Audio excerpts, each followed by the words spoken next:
यशपाल जी, बहुत बहुत स्वागत है आपका हमारे इस खास प्रोग्राम में। और दर्शकों को जैसा आपको ज्ञात होगा कि 2022 दहलीज पर खड़ा हुआ है और हम लोग ये प्रोग्राम इसलिए ही लेकर आए हैं जिसमें दर्शक जो जातक देख रहे हैं उनको ये बता सकें कि कौन सी राशि वालों के लिए ये 2022 कैसा रहेगा। सबसे पहले आरंभ करते हैं मेष राशि को। प्रिय दर्शकों, 2022 की आप लोगों को बहुत बहुत शुभकामनाएं। ये वर्ष आप लोगों के लिए बहुत खुशियां लेकर के आए, क्योंकि 2020 और 2021 काफ़ी परेशानियों से भरा रहा है। हर व्यक्ति बड़ा परेशान रहा है, कारोबार को लेकर के भी, शारीरिक मानसिक भी, मतलब काफ़ी दिक्कतें रही हैं इन वर्षों में। लेकिन परमात्मा की कृपा से 2022 सभी लोगों के लिए अच्छा आए, यही मैं कामना करता हूँ।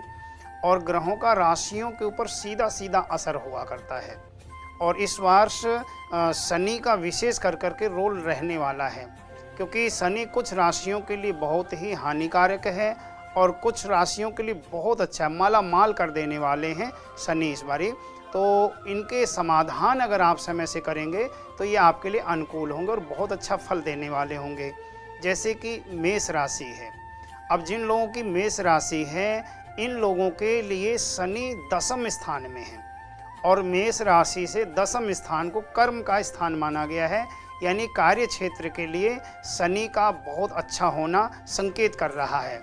मेष राशि वालों को बहुत लाभ शनि पहुंचाने वाले हैं, क्योंकि शनि कर्म स्थान में है और जब कर्म स्थान का मालिक मजबूत होता है और स्वग्रही हो, मकर राशि में शनि अपने ही घर में बैठे हुए हैं और जब शनि अपने ही घर में होते हैं तो निश्चित रूप से व्यक्ति को माला माल करते हैं और 10वें स्थान में यानी कर्म स्थान में होते हैं तो फिर कार्य क्षेत्र को मजबूती प्रदान करते हैं। तो जो मेष राशि वाले जातक हैं इनको हनुमान चालीसा का पाठ विशेष करके करना चाहिए। पूरे वर्ष आप नियम लगाएंगे कि एक समय आपको हनुमान चालीसा का पाठ अवश्य करना है। ये करने से शनि आपके लिए और भी अच्छे फलदायी हो जाएंगे। पंडित जी, एक सवाल मैं आपसे आरंभ में ही करना भूल गया था। मैं आपसे जानना चाहता हूं, जो दर्शक आपको देखना है आप उनको ये बताइए कि साल 2022 का आगाज जो होता है हम लोगों के बीच में है, तो हम सब लोगों की जिम्मेदारियां क्या होती हैं कि साल के पहले दिन हमको ऐसे कौन से कार्य करने चाहिए जिससे पूरे वर्ष भगवान की असीम कृपा हम लोगों पर बरसती रहे।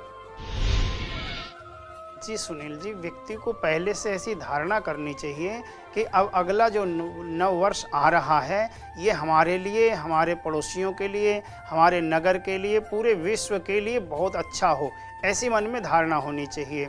हमसे पीछे क्या क्या त्रुटियां हुई हैं, क्या क्या गलतियां हुई हैं, उनको हम दोबारा नहीं दोहराएंगे, क्योंकि जीवन बहुत छोटा है। आधी ज़िंदगी की तो आदमी की सोने में, खाने में ही ऐसे व्यतीत हो जाती है, झगड़ों में व्यतीत हो जाती है, बीमारियों में व्यतीत हो जाती है, तो ज़िंदगी बची कितनी है।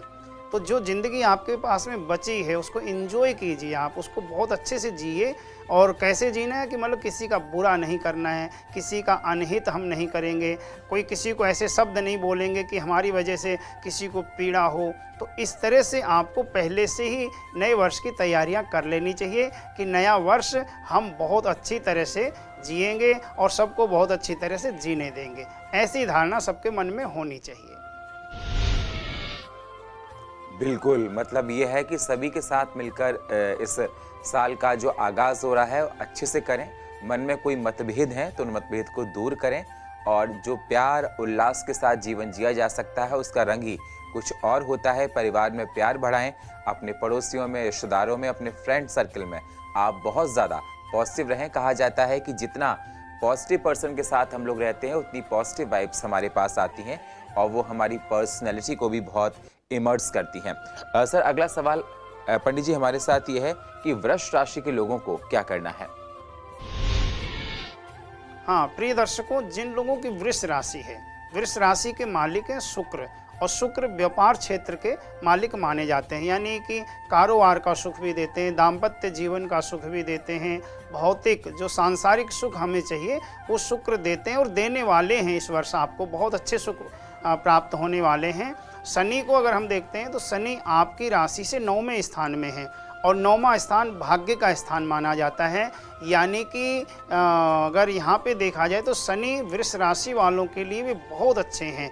वृष राशि वालों को भी बहुत अच्छा लाभ पहुँचाने वाले हैं और वृष राशि वालों को कारोबार में बहुत अच्छी तरक्की मिलेगी। व्यापार क्षेत्र में व्यक्ति बहुत अच्छी तरक्की करेगा। परिवार में भी उन्नति होने वाली है। और आपको बता दूं, सुंदरकांड का पाठ प्रतिदिन आप 2022 में सुंदरकांड का पाठ करें तो और इसका बहुत अच्छा लाभ ले सकते हैं। पूरा वर्ष आपका आनंदमय मंगलमय व्यतीत होगा। बिल्कुल, सुंदरकांड जो भगवान हनुमान जी को बेहद प्रिय है, अगर उसका पाठ किया जाए तो शुक्र आपका स्ट्रांग होता है। और कहा जाता है कि शुक्र अगर आपका स्ट्रांग है तो आपको ग्लैमर बहुत मिलता है, साथ ही साथ पति पत्नी के संबंध भी मधुर रहते हैं। अब पंडित जी, अगर किसी का शुक्र पुअर है तो कैसे उस शुक्र को अच्छा किया जा सके, दर्शकों को बताइए। प्रिय दर्शकों, जिनके शुक्र कमजोर होते हैं तो शुक्र का मजबूत होना बहुत जरूरी होता है। अगर शुक्र कमजोर है तो संतान सुख नहीं होने देंगे, आपको कारोबार का सुख नहीं होने देंगे, परिवार में क्लेश रहना, पति पत्नी में मनमुटाव रहना, हर समय छोटी छोटी बातों को लेकर के एक दूसरे के प्रति शंकाएं रहना, ये सब लक्षण जो है ना शुक्र पैदा कर देते हैं। तो शुक्र का हमारे अनुकूल होना बहुत ज़रूरी है। और शुक्र को अनुकूल करने के लिए आप क्या कर सकते हैं, शुक्र के लौकिक मंत्र का जाप कर सकते हैं आप। जैसे ओम द्राम द्रीम द्रोम सह शुक्राय नमः, शुक्र को प्रसन्न करने वाला ये मंत्र है। इसके अतिरिक्त आप शुक्र के लिए दान भी कर सकते हैं सफ़ेद वस्तुओं का, जैसे दूध है, चीनी है, चावल है, आटा है, कोई भी सफ़ेद वस्तु का आप दान करेंगे शुक्रवार के दिन, तो इससे शुक्र आपके मजबूत हो जाएंगे और शुक्र आपके अनुकूल हो जाएंगे। और जब शुक्र अनुकूल हो जाते तो फिर कोई कसर नहीं छोड़ते हैं, व्यक्ति को मालामाल कर देते हैं। बिल्कुल, शुक्र का अनुकूल होना बेहद ज़रूरी है, जिससे आपको हर चीज़ मिलती है, फेम मिलता है, आपको ग्लैमर मिलता है, जैसा पंडित जी बता रहे हैं, और आपके वैवाहिक जीवन में परेशानियां जो आ रही होती हैं वो खत्म हो जाती हैं। पंडित जी, बहुत दिनों से देखा जाता है, बहुत से लोग, हम लोग इस मंच से कई बार उठा चुके हैं, बहुत से लोग कहते हैं कि शादियों को लेकर अड़चनें बहुत आती हैं, बिल्कुल पास आते आते शादियाँ नहीं बनती हैं।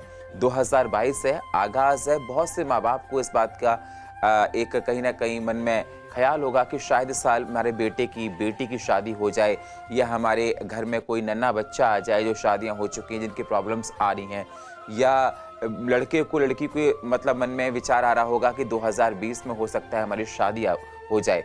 तो ऐसे लोगों को लेकर आप क्या कहना चाहते हैं? सुनील जी, बहुत ही अच्छा प्रश्न है और लोगों के मन का यह प्रश्न है, क्योंकि वास्तव में क्या होता है, किसी किसी का तो एक ही बार में रिश्ता हो जाता है, जहां बात चली रिश्ता हो गया, कुंडली भी बहुत अच्छी मैच कर जाती है। लेकिन किसी किसी के जीवन में इतनी परेशानियां होती हैं, कुंडली मैच नहीं कर रही होती है, और एक नहीं अनेकों कुंडलियां मिलाई जाती हैं फिर भी मैच नहीं हो रही होती है, या कुंडली अगर मैच हो रही है तो परिवार के लोगों के विचार मैच नहीं हो रहे होते हैं। तो कोई न कोई वजह ऐसी बन जाती है जिसकी वजह से रिश्ता पक्का नहीं हो पाता है।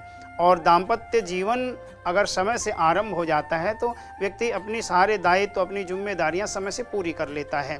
तो जिन लोगों के साथ में इस तरह की दिक्कतें आ रही हैं तो उन्हें एक अच्छे ज्योतिषी को अपनी कुंडली दिखाने की आवश्यकता है, क्योंकि जो 7वां स्थान होता है जन्म कुंडली में वो विवाह का होता है। यानी अगर लड़के की जन्म कुंडली है तो उसकी पत्नी का स्थान है 7वां स्थान, और अगर लड़की की कुंडली है तो उसके पति का स्थान है 7वां स्थान। तो 7वें स्थान से विवाह के बारे में, दाम्पत्य जीवन के बारे में विचार किया जाता है, और कैसा जीवन साथी होगा, उसके साथ में विचार कैसे रहेंगे, ये सब 7वें स्थान से देखे जाते हैं। अगर 7वें स्थान का मालिक कमज़ोर है या नीच होकर के बैठा हुआ है तो वो निश्चित रुकावटें डाल रहा है, उसका जब समाधान हो जाता है रुकावटें समाप्त हो जाती हैं। इसीलिए समाधान की आवश्यकता है, अच्छे ज्योतिषी को कुंडली दिखा करके उसका समाधान करें और आपका दाम्पत्य जीवन आरंभ हो जाए। बिल्कुल, तो कुंडली का 7वां जो आपने कहा प्लेस होता है वो शादी के लिए होता है, तो उसको देखना बेहद ज़रूरी होता है। पंडित जी, अगली राशि है मिथुन राशि। प्रिय दर्शकों, जिन लोगों की मिथुन राशि है उनके लिए मैं बता रहा हूँ, शनि मध्यम हैं, बहुत अच्छे नहीं हैं तो बहुत खराब भी नहीं हैं, और आपको थोड़ा भय दे सकते हैं शनि। और भय का मतलब है कि कोई भी काम करने से पहले मन में डर हो जाना कि ये काम मेरा बनेगा नहीं, या किसी से किसी भी विषय में बात करने के लिए आपने जाना है तो घर से निकलने से पहले ही मन में आपके भय होना शुरू हो गया कि सिद्ध होंगे। पंडित जी, अगली राशि है कर्क राशि। जी सुनील जी, जो कर्क राशि है, इस राशि के मालिक चंद्रमा हैं और चंद्रमा को बहुत शीतल ग्रह माना गया, बहुत ठंडा ग्रह माना गया है। और कर्क राशि से अगर हम शनि को देखते हैं तो कर्क, सिंह, कन्या, तुला, वृश्चिक, धनु और मकर, यानी 7वें स्थान में शनि आ रहे हैं। और 7वें स्थान में जब शनि होते हैं तो ये फिर अच्छा फल देते हैं और दाम्पत्य जीवन का सुख भी देते हैं। परिवार में अगर मनमुटाव चल रहा था, समझ लीजिए वो समाप्त होने का समय आ गया है और शनि की अनुकूलता आपको मिलने वाली है। फिर भी आपको उपाय करने की आवश्यकता है। ओम प्राम प्रीम प्रोम सह शनये नमः, ये जो शनि का लौकिक मंत्र है, इसका आपको जाप करना चाहिए। इसका जाप करने से क्या होगा, जो आप मनोरथ मन में रखते हो, जो इच्छाएं आपके मन में हैं, वो इच्छाएं आपकी पूरी होंगी और ये वर्ष आपके लिए भी बहुत अच्छा होगा। बिल्कुल, 2022 कर्क राशि के लिए बहुत अच्छा होगा अगर आप लोग जिस प्रकार से पंडित जी बता रहे हैं उस हिसाब से अगर पूजा अर्चना करते हैं।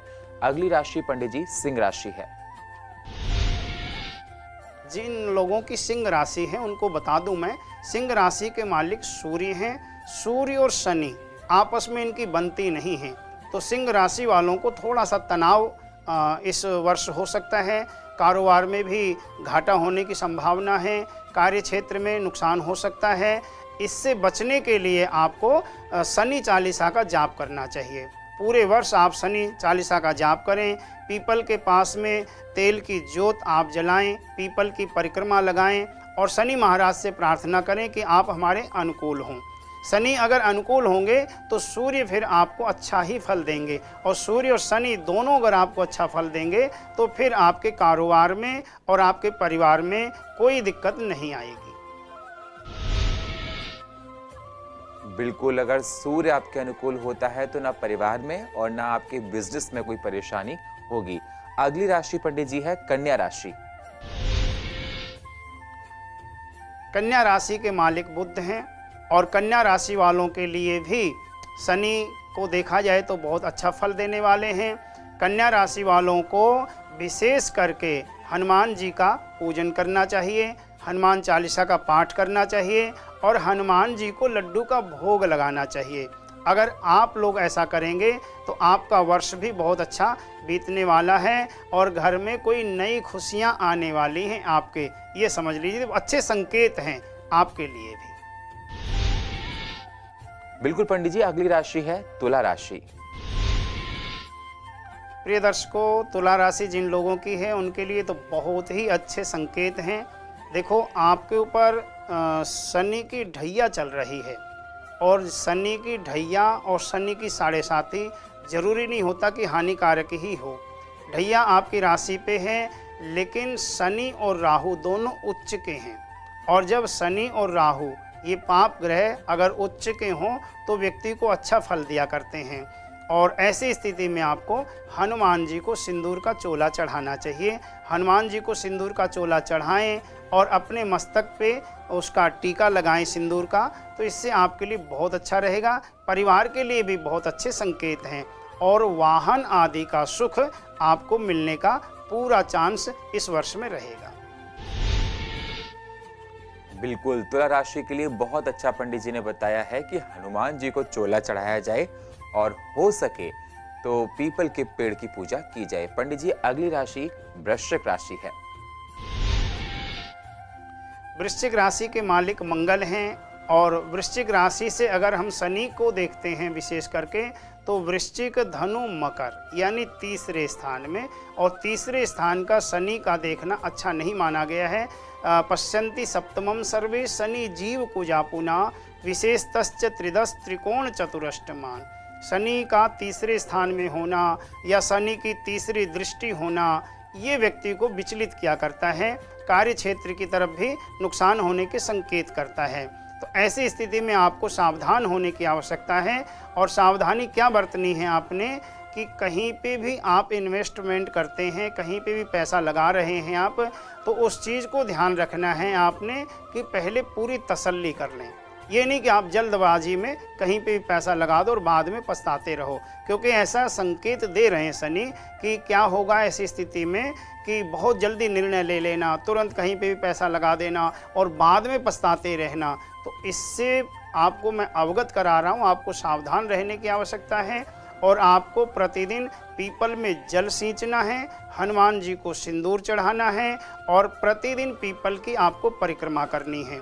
रविवार के दिन जल नहीं चढ़ाएंगे पीपल में, इस चीज़ का ध्यान रखें। बिल्कुल, संडे को जल नहीं चढ़ाना है पीपल पर। और पंडित जी ने कहा कि अगर हो सके वृश्चिक राशि वालों तो हनुमान जी पर चोला चढ़ाना है, सिंदूर चढ़ाना है। अगली राशि धनु राशि पंडित जी।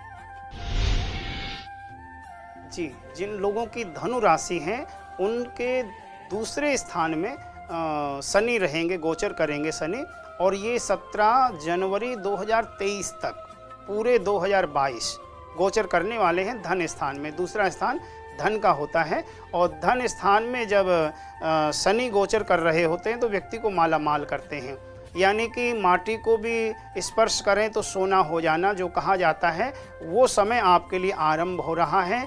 तो कोई भी काम आप करते हैं थोड़ा सूझबूझ के साथ में काम करें, मेहनत करने की आवश्यकता, आलस को त्याग दो, बिल्कुल आलस नहीं होना चाहिए। अगर आप कर्म करेंगे, मेहनत करेंगे तो मेहनत का रिजल्ट आपको मिलने वाला है।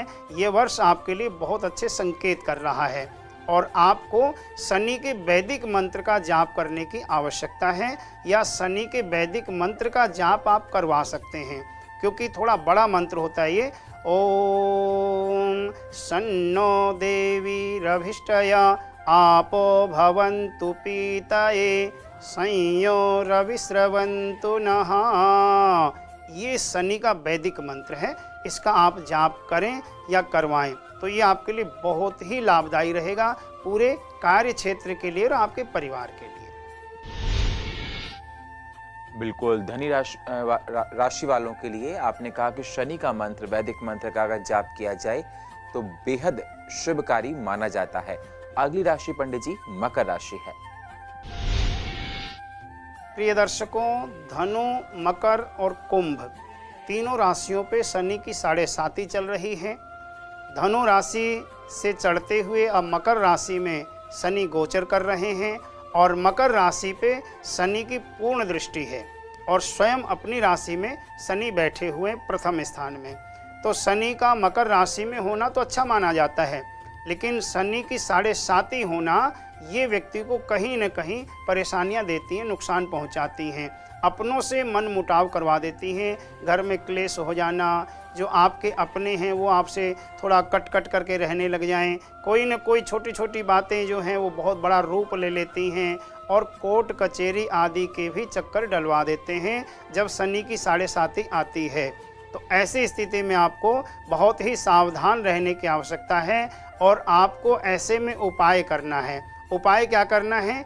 दही का दान और उड़द का दान शनिवार के दिन आपको करना चाहिए। ये करते रहोगे तो निश्चित काफ़ी हद तक आपका बचाव होगा। बिल्कुल, दही का दान बेहद शुभकारी माना जा रहा है मकर राशि वालों के लिए। पंडित जी, अगली राशि कुंभ राशि है। जी सुनील जी, कुंभ राशि वालों के लिए बहुत अच्छी बात पूछी आपने। कुंभ राशि वालों के लिए शनि 12वें स्थान में है और 12वां स्थान कौन सा होता है? खर्चे का स्थान, यानी आमदनी कम और खर्चा ज़्यादा हुआ करता है। तो कुंभ राशि वालों थोड़ा सावधान हो जाओ, क्योंकि संकेत ऐसे आ रहे हैं कि आमदनी तो कम रहेगी और खर्चे बहुत ज़्यादा रहेंगे। तो अनाप शनाप खर्चे करने से आप बचें, बहुत अच्छा रहेगा। और शनि की अनुकूलता पाने के लिए सारे ग्रह आपके अनुकूल रहें और जो भी कार्य आप करो उसमें सफलता आपको मिले, तो उसके लिए आप शनिवार के व्रत रखने आरंभ कर दो और पूरे वर्ष आप शनिवार के व्रत रखो। एक समय मीठा खाना लेना है और जो भी खाना लेना सरसों के तेल से बना करके उस खाने को लिया जाए। यदि पराठे आप ले रहे हैं तो सरसों के तेल के पराठे बना करके दही के साथ मीठी दही करके ऐसे आप ले लें।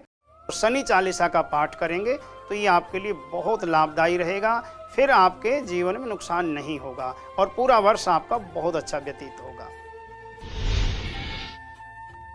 बिल्कुल, सरसों का तेल का इस्तेमाल ज्यादा करना है। अगली और अंतिम राशि पंडित जी, मीन राशि। प्रिय दर्शकों, जिन लोगों की मीन राशि है, मीन को बहुत ही अच्छी राशि माना गया है और जो प्रिय दर्शकों जिन लोगों की मीन राशि है, मीन को बहुत ही अच्छी राशि माना गया है और जो मीन राशि के मालिक हैं वो बृहस्पति हैं। बृहस्पति को गुरु माना गया, गुरुश्च गुरुताम, यानी अंदरूनी ज्ञान देने वाले ग्रह होते हैं गुरु। बृहस्पति बहुत अच्छा लाभ देते हैं और ऐसे ही शनि को अगर हम देखते हैं तो शनि भी बहुत अच्छा लाभ देने वाले, क्योंकि लाभ स्थान में आपकी राशि से शनि बैठे हुए हैं और शनि आपको लाभ निश्चित रूप से पहुंचाएंगे। आपको कुछ उपाय करने की आवश्यकता है, खास करके तो आप हर शनिवार सरसों के तेल का दान करें और कुछ सिक्के अपने ऊपर से उतार करके जो शनिवार को ढकोत आते मांगने वाले उनको आप दें। इससे आपके जो कार्य रुक रहे हैं वो कार्य बनने शुरू हो जाएंगे। जो बिना मतलब के जो क्लेश पैदा हो रहे हैं वो क्लेश समाप्त हो जाएंगे और जो आप विशेष धारणा मन में लिए हुए हैं, कोई विशेष काम सोचे हुए हैं, वो काम भी आपका निश्चित रूप से इस वर्ष में पूरा होगा। प्रॉपर्टी के बहुत अच्छे संकेत हैं मीन राशि वालों के लिए।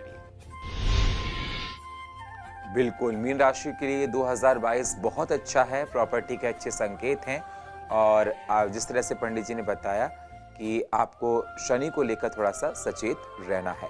बहुत बहुत शुक्रिया पंडित जी, आप हमारे इस मंच पर आए और 2022 हम सब के बीच में है और उमंगे हैं तो इस साल को लेकर, क्योंकि दंश हम लोगों ने 2021 में बहुत देखा, बहुत से लोगों ने अपनों को खोया और ये जो साल था बहुत पीड़ादायक रहा।